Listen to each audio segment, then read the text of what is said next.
When you think about businesses that are selling through the roof, like Aloe or Allbirds, sure, you think about a great product, a cool brand, and great marketing. But an often overlooked secret is actually the businesses behind the business, making selling, and for shoppers, buying, simple. For millions of businesses, that business is Shopify. Nobody does online business better than Shopify.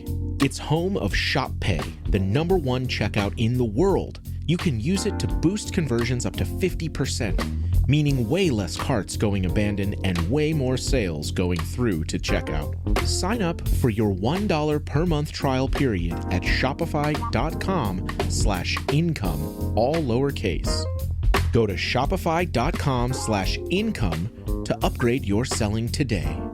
That's shopify.com/income. Auto insurance can all seem the same until it comes time to use it. So don't get stuck paying more for less coverage. Switch to USAA Auto Insurance and you could start saving money in no time. Get a quote today. Restrictions apply. USAA. This content may not be suitable for all audiences. Listener discretion advised. I was desperately searching for a way to turn off my lights so he couldn't see me making my escape, but my efforts were futile. I mentioned the party to Natasha. She was interested in going herself until I mentioned the address. And she panicked. Have you ever felt like some energy off of someone that you just know immediately that something is wrong or you're in trouble? From Killer Podcasts, true tales of horror, bizarre happenings, unexplainable events.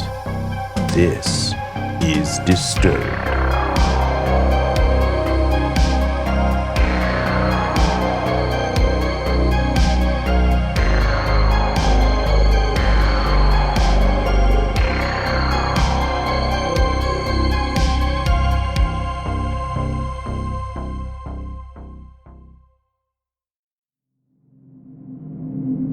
Hello, and welcome back to the show. This week, we're bringing you 4 stories that will leave you feeling on edge. So sit back, listen closely, and dive into the horror. First, a story narrated by Paul Brown from Reddit user Conscious Reading 16. It's my party, and you'll die if I want to.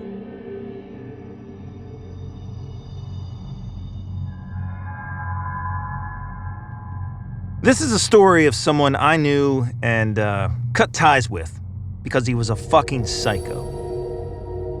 It all started about 4 years ago when I was living in my friend Justin's house while attending a nearby university. And it was myself, Justin, his sister Natasha, and their parents. Roughly 2 weeks into staying there, Natasha invited her boyfriend Robert to live in the house too. And by all accounts, he was, pretty cool guy at first. Very sociable with plenty of great stories. We often sat around the table for drinks or, talked about life while having a smoke in the garden. Within the first month, however, as he started getting comfortable, cracks began to show in this veneer. He would rant about government conspiracies, and in his mind, he was always the wronged party. He was big into Sigma male bullshit, martial arts, and Lord, did he have a temper. He had this big dog he always kept in a cage that was extremely violent when he wasn't around. The dog actually attacked Natasha one day, and he had to be put down. That's when the guilt trips toward her began, and the ranting became incessant. About 2 months later, Robert had the bright idea to live in a shipping container home, mainly because the parents wanted him out. And he dragged Natasha along for the ride. Now, I'm not talking about one of those chic little restoration jobs. This was a rented container in a storage yard on the outskirts of our town. He'd intimidate and threaten the staff there constantly until they called the police. This, of course, was another, conspiracy. He became increasingly abusive to his girlfriend to the point where the family got involved to get her out of there. I stuck close to them, having to pretend to be on his side until we could, safely get her out. And they ended up breaking up. which he blamed me for, claiming I was poisoning her against him to make her mine. She now has a new partner, and they're happy, so. We all blocked the Psycho X on everything, but he continued to harass them until he eventually disappeared. Or so we thought. Fast forward to last year, when I started receiving messages over social media from several different accounts. And I blocked each one in turn when I discovered who it was. Robert. Some of these messages were friendly, and some were hostile. One of these profiles, however, was pretending to be someone I knew from my university, and at the time, I believed the profile was genuine. We talked about life and how things were going, and eventually I was invited to a big house party. So I booked the time off from work, made my travel plans, and kept talking to this friend coming up to the date of the party. I mentioned the party to Natasha, and she was interested in going in herself until I mentioned the address, and she panicked. The address in question was a property belonging to Robert's father that was scheduled for sale. I bided my time and waited until the day of the party, then called the police to check the property, claiming a suspected break-in. They found 5 people there, including Robert. Parked out front was a refrigerated butcher's van with a collection of knives, hammers, and rope. I'm sure glad I didn't go. From what I know, Robert's set to running when the police arrived and hasn't been caught. We don't know where he is. We've heard nothing from him or about him since. All his online presence has vanished. We're still worried he'll reappear.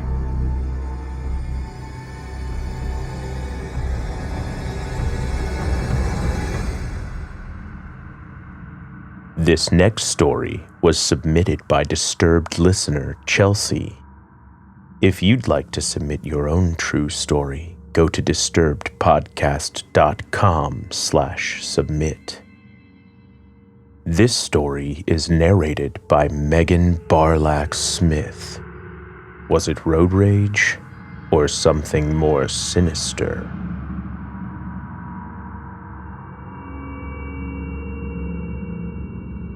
When I was 16 or 17, I was coming home late one night, probably close to midnight, from the movies with friends. We had all taken separate vehicles, so I was driving by myself. I lived in a small but spread out city of about 25,000 people, and the road I was on was referred to as the bypass, as it literally bypassed having to drive through town. In other words, definitely not a lot of people on this road at that hour. Anyways, I was driving home on the bypass and came upon another vehicle, a pickup truck. I kept a standard following distance until it hit the brakes and began slowing down right before a turnoff. When a vehicle is turning in front of you, you obviously don't keep the same following distance as you would at 50 miles per hour, right? He slowed down to about 15 miles per hour, a proper turning speed. So I was rather close to him, but he didn't turn. He continued straight at that same low speed, while I, close behind him, was trying to compute what he was doing. There are only 3 turnoffs on this long road, and they're far apart.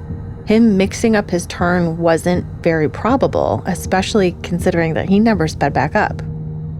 A moment later, there was a passing zone, and I passed him. He immediately sped up and proceeded to tailgate me. I sped up, he sped up. I slowed down, he slowed down. I then slowed way down to allow him to pass me, and thankfully he did. This relief was short-lived though, because as soon as he got in front of me, he slammed on his brakes, forcing me into the shoulder. He proceeded to pull off in front of me and began walking towards my car. I immediately took off. Before I continue, some information is needed to understand what transpired next. The vehicle I owned had 2 light settings, on or automatic. There was no off. I had absolutely no way of turning my lights off unless I shut my vehicle off. I was scared at this point and knew better than to race home. Thankfully, this bypass ended in the neighborhood where I grew up. We'd moved a couple miles away when I was 9, but I still knew the area extremely well. I made the turnoff and proceeded to speed, zigzagging through my old neighborhood and making the most random turns possible, all while watching my rearview mirror for his headlights. I was desperately searching for a way to turn off my lights so he couldn't see me making my escape, but my efforts were futile. After what felt like an eternity, but probably only 5 minutes, I no longer saw any headlights.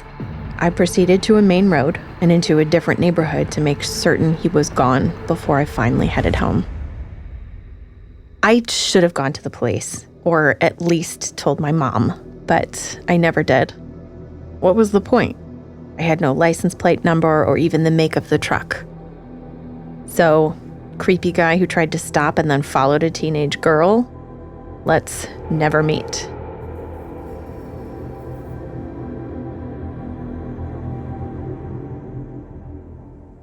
You're listening to Disturbed. We'll be right back. Something isn't right. You feel it. The weight, the silence, like a phantom pulling you down at work, whispering that this is as far as you'll go. You followed the rules. I worked hard, but the raise, the promotion, gone, like a shadow that disappears in the dark. Like a spirit bound to an abandoned house, you circle the same halls, speak the same words, watch others move on while you stay behind. That's where today's sponsor, Strawberry.me Career Coaching, comes in. Reveal the unseen forces keeping you stuck, help you create a strategy to break free, and keep you accountable because you can't exercise a demon on accident. Go to strawberry.me/disturbed and claim your $50 credit. Because the most terrifying thing isn't ghosts. It's realizing you're the one who's disappeared. Pepsid Complete knows that food is one of the best parts of game day. That is, until heartburn strikes. Thankfully, just one chewable tablet of Pepsid Complete provides dual-action heartburn relief with an antacid that starts working instantly and an acid reducer that lasts all day. So you can stay focused on that second helping of chili without worrying about heartburn. All day based on 8-hour symptom relief studies during the day. Use product only as directed. Welcome back to the podcast. Our next story is narrated by the talented Gregory James. The Voices in the Trees.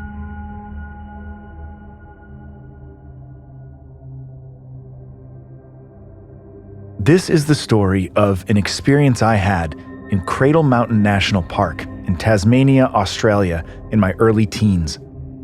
Despite causing no physical injury, it has haunted me into adulthood. I grew up in a family of avid hikers.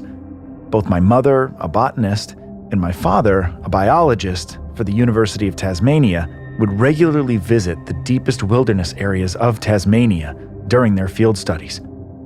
These trips were disguised as camping and hiking adventures for the family. I never minded, as I was just as passionate about the outdoors as they were, even from a young age. Keyword being was, as after what I went through, even 20 plus years later, I still refused to return. We lived on a property a short driving distance from Lake St. Clair, a popular tourist destination. This was the only place my parents would allow me to camp and experience the wilderness alone, as long as I brought my German Shepherd with me. He was a former police dog and very well trained. At 12 or 13 years old, I didn't mind. It felt like my own little slice of freedom, in my own little slice of wilderness, despite being surrounded by people. It was easy to ignore him. But as I got older and more brazen, I found myself hounding my parents to let me take my quad bike deeper into the park to camp, to test my own abilities and prove to them that I was capable of doing so and that I wasn't a little kid anymore. It was that overconfidence that led me to the situation that caused me this trauma. I was 15 at the time, at the age where I thought I was invincible, knew all there was to know, and was untouchable. After asking my parents for what felt like countless times and being told no just as many times, I'd had enough and decided to just go. I told my parents that I and a few friends were going to the lake to camp and to do some fishing over the weekend. Instead, I took my tent and my quad bike and headed into the reserve alone.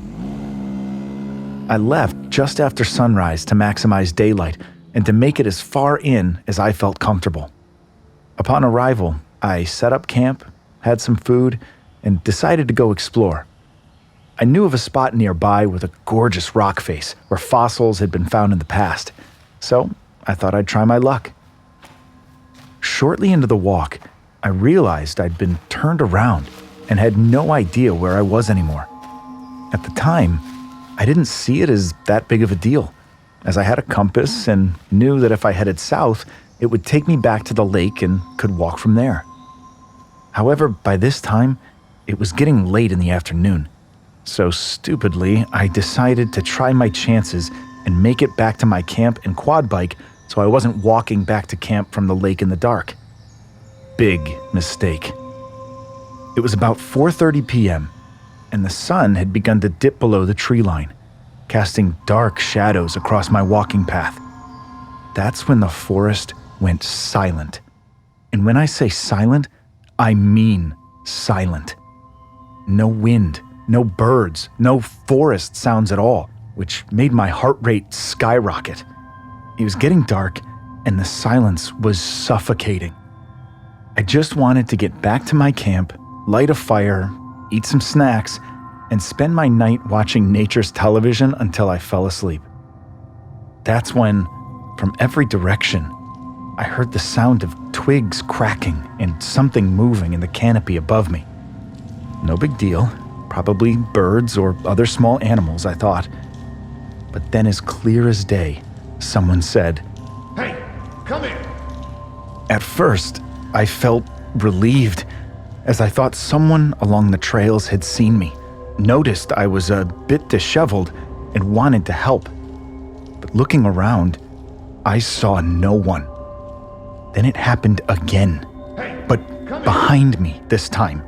The same voice, but I realized it was coming from up in the trees. I responded, "I can't see you, where are you?" and asked for some help because I thought I just couldn't see the person calling out. But then it happened again, from my left this time. That's when I decided to run. I took off into the brush and ran for a good 2 minutes before I stopped to catch my breath and look at my compass to start making my way towards the lake. I was terrified, but I felt I had covered enough distance that I wasn't in immediate danger. But seconds after checking my compass and starting to walk, I heard it again, this time right behind me. "Hey, come here." I spun around and saw absolutely nothing, so I began sprinting again and didn't stop. The last thing I heard before bursting out of the trees onto the lakefront was the most evil, demonic laugh I had ever heard. It sounded like 3 people laughing at once. I immediately called my parents to come and get me, told them what I did and what happened, but they were more focused on my disobedience than my experience. The moment they picked me up was the first time I felt relief, and I cried the whole drive home. I didn't sleep properly for days. My dad went and picked up my quad and tidied up my camp. Since that day, I haven't stepped foot away from the lake. It took my passion from me. I miss being out away from society, but I can't bring myself to do it again.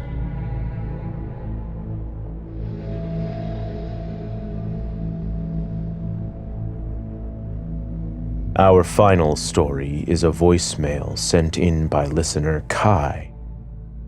The time Myrtle Beach started looking more like Murder Beach.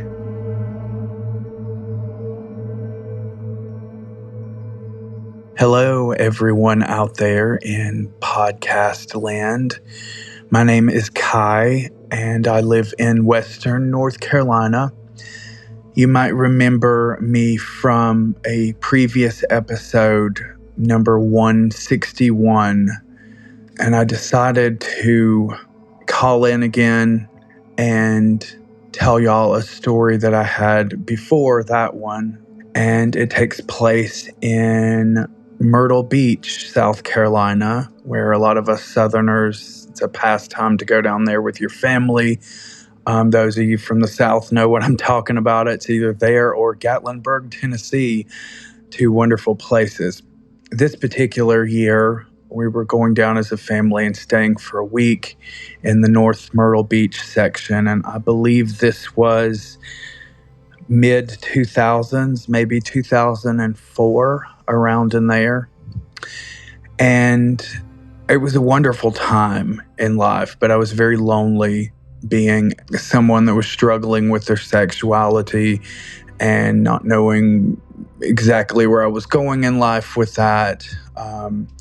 But I would often at night walk the beaches, the shore at night, because I thought it was beautiful. And I had this weird dream that I could find someone, because I'm a big romantic. So I was on the lookout for some attractive guy, thinking that that would happen. And I remember walking down, it was in between the North Myrtle Beach and Cherry Grove section, and there is a bar there. There's not many of them, but it has a porch on it. I can't recall the name. I believe it's an Irish bar. I believe it's still there to this day. But I got to this spot where the drain was at, and the tide had went out, and I was resting on that drain there, and it was a considerable amount of distance from this bar, and you could hear in the distance people, music and that sort of thing, but there was very few people out, and I had my back turned to the direction where the pier was, and I heard two guys come up from behind me. And they were muscular, and they were, I guess, about my age, college, very sporty, very jock. And it was clear that they'd probably been drinking. And at first, their banter was trying to be friendly, because I guess they sized me up immediately, which is scary in itself, that they saw me from a distance and decided to come up. And have you ever felt like some energy off of someone that you just know immediately that something is wrong or you're in trouble? And even thinking about this right now, it makes me lose my breath a little, recalling it. But I was carrying a bag at the time, and I remember this was in the days also of before cell phones took over, definitely before smartphones. And I believe I had a flip phone, and they still weren't that popular as they are now. Like, everybody has one. And I remember it being in my bag, and I remember the reception not being good back then.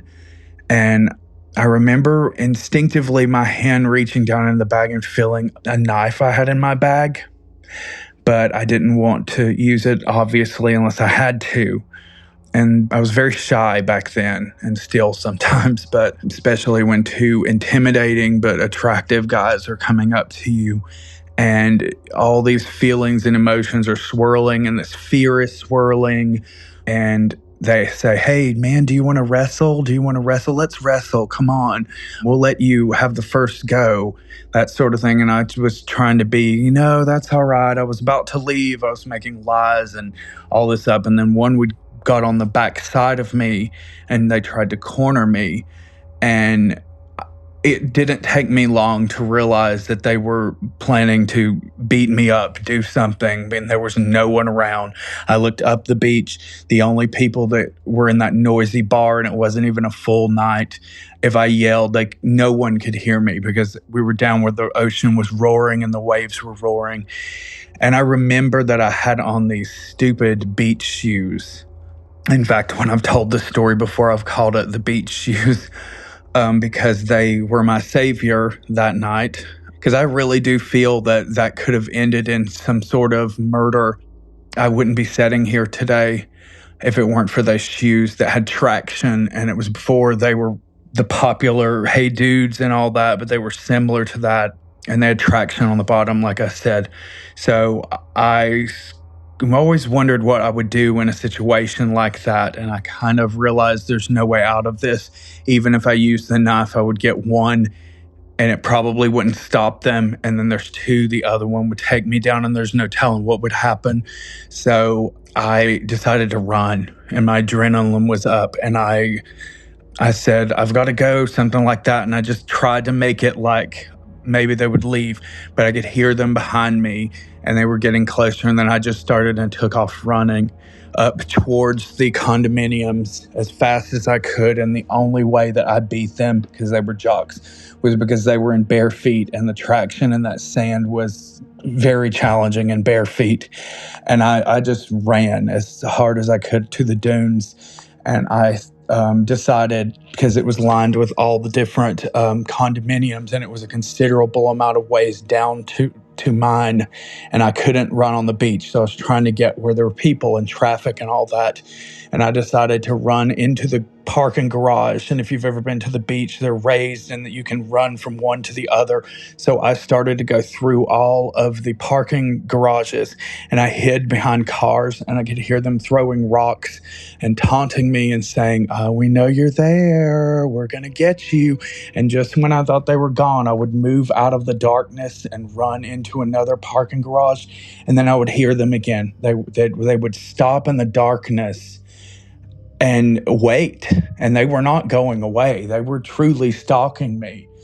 And I finally decided I'm going to get out on the middle of the road. And this had to be like 12 a.m. or something later than that. And the traffic wasn't as busy, but I just took the chance and darted across the road. And then I felt a little bit of relief because I saw some cars, but it still wasn't busy. And I was on the sidewalk on the opposite side of the road and I could see everything. And, I felt better. And then all of a sudden there were things that were flying next to me. And I was like, what is going on? And I realized that they were heaving rocks, big rocks at me. Like, we're not talking about little gravel pieces. We're talking about the kind that that are bigger than your hand, that are meant for a flower bed or what have you, in front of the condominiums. And I still couldn't see them, but I could hear their laughter. And I just started running again. And one grazed the top of my head. And I just took off running as fast as I could on that pavement down through there. And then I could hear them running. And I could see in the distance my condominium. And I was like, if I can just make it to my mother, I know she's sitting up there waiting on me. And I could just picture her in my head, just waiting on me and not knowing any of this was going on. And anyway, I kept running and I just didn't look back. And I finally made it to my condominium there, and I pushed the elevator button, and I was doing the whole clicking thing like some horror movie, some crazy horror movie. Come on, come on, come on.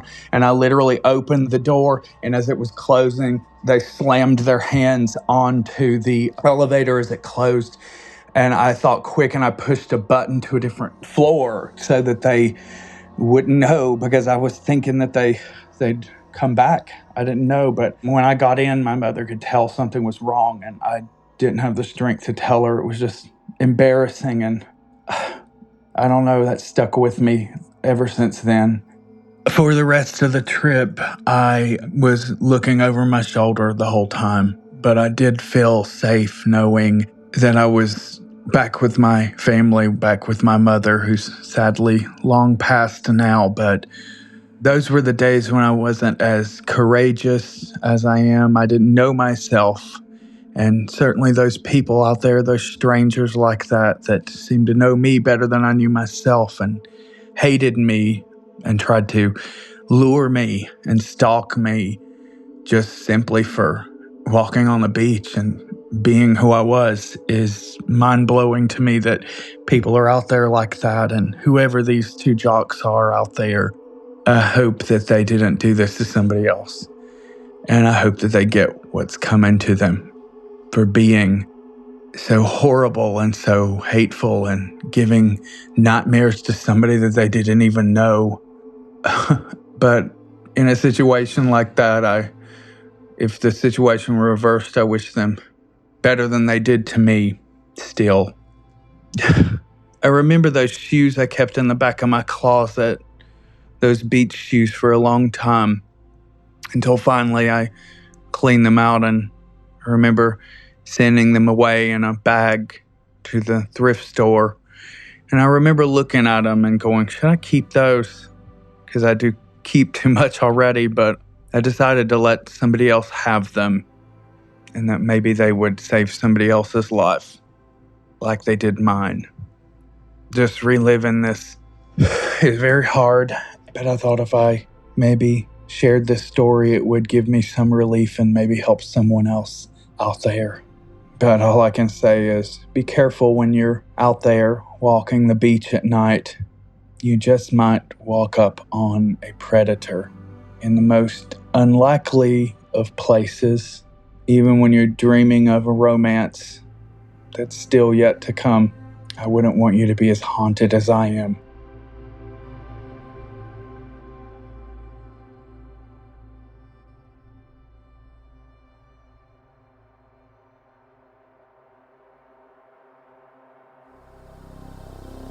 Want more Disturbed?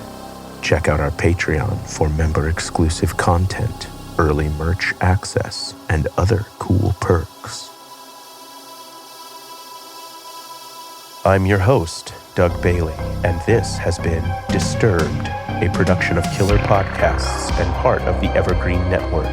For more paranormal and true crime shows, visit killerpodcasts.com. Follow our social channels at Disturbed Podcast on Instagram or Disturbed_pod on Twitter. If you enjoyed the show, please consider subscribing and reviewing on your favorite listening platform.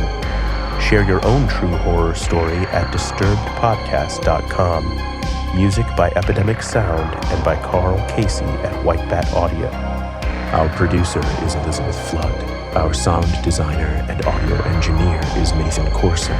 Executive producers Bridget Coyne and Noah Founts. Until next time, stay safe out there.